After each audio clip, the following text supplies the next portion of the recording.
বিজয় দিবসে দেশের বিভিন্ন জায়গায় বর্ণাঢ্য শোভাযাত্রা করেছে বিএনপি, জামায়াত ইসলামী, ছাত্র শিবির সহ বিভিন্ন সামাজিক সাংস্কৃতিক সংগঠন। বিজয়ে এবার জনতা প্রতিপাদ্যকে সামনে রেখে বিজয় র্যালি করেছে বিএনপি। সোমবার সকাল 11:30টায় মেহেরপুর জেলা বিএনপির সাবেক সভাপতি ও সংসদ সদস্য মাসুদ অরুণের নেতৃত্বে মেহেরপুর সরকারি উচ্চ বিদ্যালয় মাঠ প্রাঙ্গণ থেকে একটি বিশাল বিজয় র্যালি বের হয়। পৌর শহরের প্রধান প্রধান সড়ক প্রদক্ষিণ করে সরকারি কলেজ মোড় এলাকায় এসে শেষ হয় এটি। এতে নেতারা বলেন, হাসিনা স্বৈরশাসকের পর আজ মানুষ স্বাধীনভাবে চলতে পারছে, স্বাধীনভাবে কথা বলতে পারছে।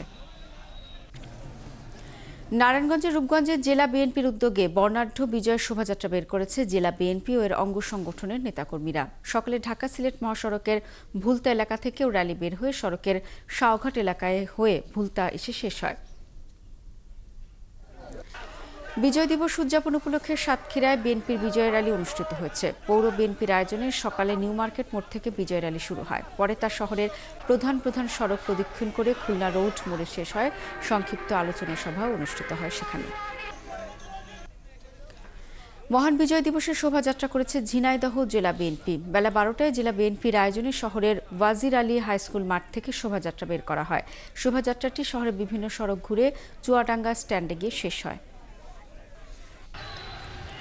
চট্টগ্রামে বিজয় মিছিল করেছে ইসলামী ছাত্র শিবির। সকালে নগরীর লালখান বাজার থেকে শুরু হয়ে মিছিলটি 16 শহর গিয়ে শেষ হয়।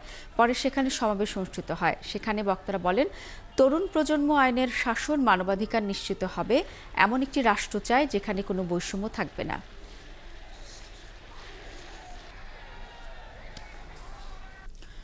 মহান স্বাধীনতা ও বিজয় দিবস উপলক্ষে যশোরে ফ্রি মেডিকেল ক্যাম্প অনুষ্ঠিত হয়েছে। আজ সকাল 11:30টায় সদর উপজেলা বিএনপির উদ্যোগে লেবুতলা মাধ্যমিক বিদ্যালয় মাঠে অনুষ্ঠানের আয়োজন করা হয়। ফ্রি মেডিকেল ক্যাম্পের শুভ উদ্বোধন করেন জেলা বিএনপির আহ্বায়ক অধ্যাপক নার্গিস বেগম।